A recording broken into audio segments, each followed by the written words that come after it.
It was past midnight on March 9th, 1945. The skies above Tokyo were calm, too calm. No one knew that, within the next few hours, the city would burn brighter than the sun itself, and that tens of thousands of Japanese soldiers, firemen and civilians would face the most devastating air raid in human history. But only months earlier, many of those same soldiers had laughed at America's night raids. They believed the Japanese mainland was untouchable, protected by the emperor and by divine winds, just as in the old legends. They were wrong. By late 1944, Japan's war machine was collapsing. Its empire stretched thin across the Pacific. Fuel was scarce, industry crippled, morale fading. But Tokyo, the beating heart of the empire, still stood. It was the proud symbol of Japanese resilience.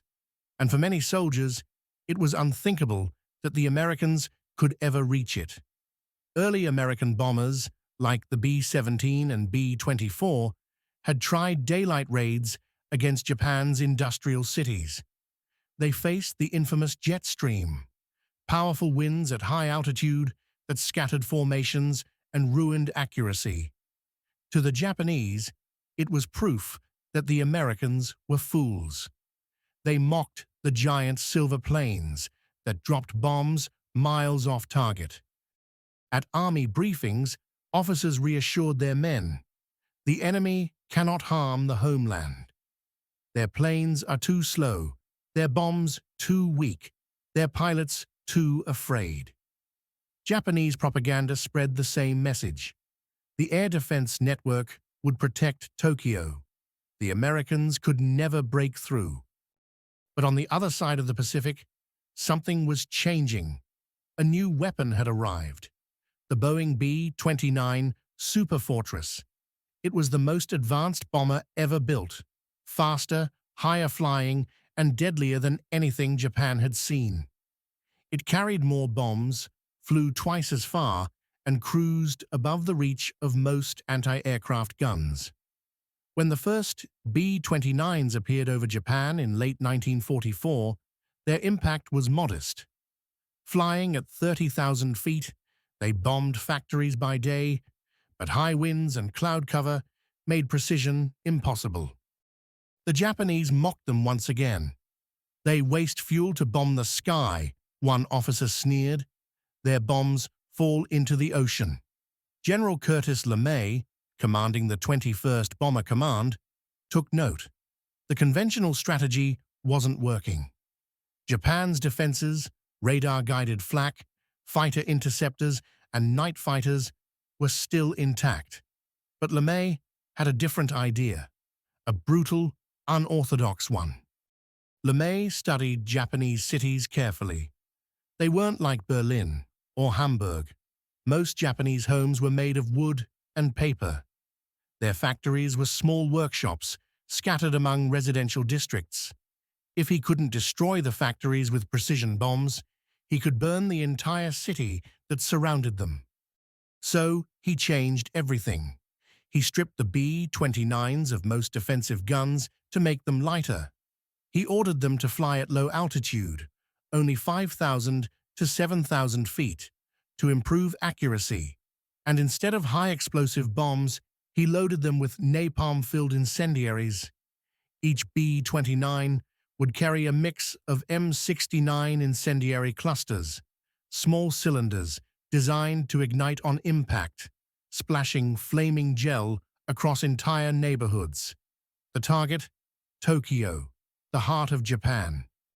At 8:50 p.m. on March 9th, 1945, 334 B-29 bombers took off from the Mariana Islands, from airfields on Guam, Tinian, and Saipan. The journey to Tokyo would take 7 hours.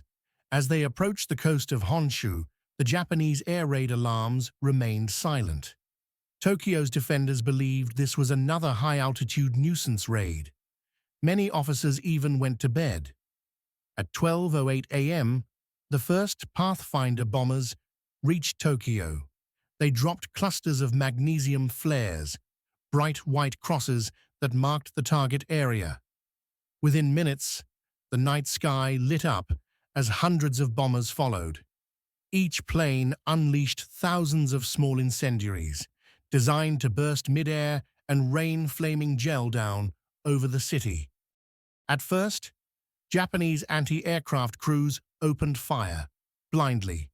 But at such low altitude, the B-29s came in waves too quickly to track. Firefighters rushed into the burning districts only to realize that the fires were spreading faster than they could move. Within half an hour, the flames joined together into one enormous inferno, a firestorm. Winds reached 100 miles per hour, sucking oxygen from the streets, turning alleys into blowtorches. People were thrown off their feet by the pressure. Water boiled in the canals.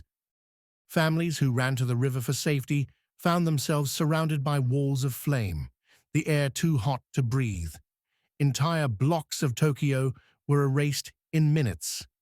Eyewitnesses described the sound as a hurricane of fire. Those who survived said the sky itself seemed to be burning. Even Japanese soldiers, hardened by years of war, were paralyzed.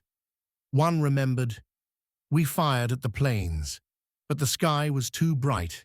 It blinded us. We thought it was the end of the world." By dawn, the fire had consumed 16 square miles of Tokyo. Over 100,000 people were dead. 1 million more were homeless. It was the single most destructive air raid in human history, more deadly than Hiroshima or Nagasaki. In some districts, the temperature reached 1,800 degrees Fahrenheit. Steel melted. Glass turned to liquid. Entire neighborhoods vanished into ash. American pilots flying back to the Marianas reported smelling the burning city even from 200 miles away. When the Japanese High Command saw reconnaissance photos the next day, they were speechless. The Imperial Army, once proud, confident, unshakable, realized that Japan's cities were now defenseless. In the weeks that followed, the B-29s returned again and again: Nagoya, Osaka, Kobe, Yokohama. Each time, entire cities went up in flames. Japanese soldiers who had once mocked American raids now feared the sound of distant engines. They knew what it meant. It meant the sky would fall, and nothing could stop it. Civilians began to call the B-29s Baka no Aim, the fool's rain, because from the sky, the bombs fell like rain, and no one could escape them. In just 5 months, the firebombing campaign killed more than 500,000 people and burned 66 cities to the ground. The night of March 9th changed the psychology of Japan forever. It wasn't just a military defeat, it was a moral collapse. The emperor's government ordered the destruction of sensitive records, preparing for invasion. Even die-hard officers began to whisper that surrender might be inevitable. They couldn't fight an enemy who could bring the sun itself down upon them. A few months later, 2 atomic bombs would strike Hiroshima and Nagasaki. But for many Japanese who lived through Tokyo's firestorm, the apocalypse had already happened. When Japanese soldiers had laughed at America's bombers, they had believed in honor, spirit, and divine protection. But that night, as Tokyo burned, as mothers carried their children through rivers of fire, as soldiers suffocated in their own bunkers, all illusions vanished. Technology had triumphed over faith. Steel and flame had consumed pride. And for the first time, Japan understood the true meaning of total war. In war, the enemy doesn't just destroy cities. He destroys the idea that you were ever invincible. To conclude, here are some fascinating facts about the legendary B-29 Superfortress, the aircraft that turned the tide of war in the Pacific. The B-29 wasn't just another bomber. It was a technological marvel, years ahead of its time, and the most expensive weapon project of World War II, costing over $3 billion to develop. That was more than even the Manhattan Project, which created the atomic bomb. Each B-29 was a flying fortress of innovation. It was the first long-range bomber in history to have a fully pressurized cabin, allowing crews to fly at over 30,000 feet without oxygen masks, an incredible advantage over enemy aircraft. It also featured remote-controlled gun turrets, operated by a central computer system. Each gunner could select targets using a periscope-like sight, and the computer automatically adjusted for distance, speed, and trajectory. For 1944, this was science fiction. The Superfortress could carry a bomb load of up to 20,000 pounds, more than double that of the famous B-17 Flying Fortress. It had a range of nearly 3,500 miles thanks to its massive Wright R3350 engines.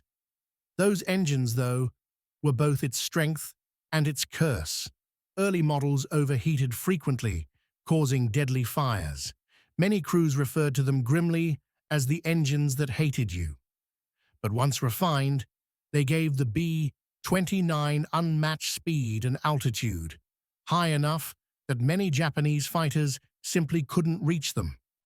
The B-29 also had one of the most complex missions ever attempted in wartime, flying non-stop from India, over the Himalayas, to bomb targets in Japan and China before bases in the Pacific were secured.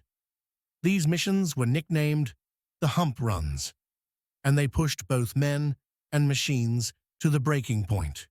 Later, when the US captured the Mariana Islands, the B-29 finally had the perfect forward base, close enough to Japan for direct strikes. From there, they carried out both the Tokyo firebombing raids and ultimately the atomic bomb missions on Hiroshima and Nagasaki. It was two B-29s, Enola Gay and Boxcar, that changed the course of history forever. After the war, the Superfortress remained in service for years, even flying during the Korean War. Its design directly inspired the next generation of American bombers, including the B-50 and the legendary B-52 Stratofortress, still in service today. But beyond its technology and firepower, the B-29 symbolized something deeper: the dawn of modern warfare, where machines, not men, decided the scale of destruction. It was a masterpiece of engineering, and a reminder of just how far humanity will go to win a war. From the clouds above Tokyo to the deserts of the atomic age, the B-29 wasn't just a bomber. It was the engine of history itself.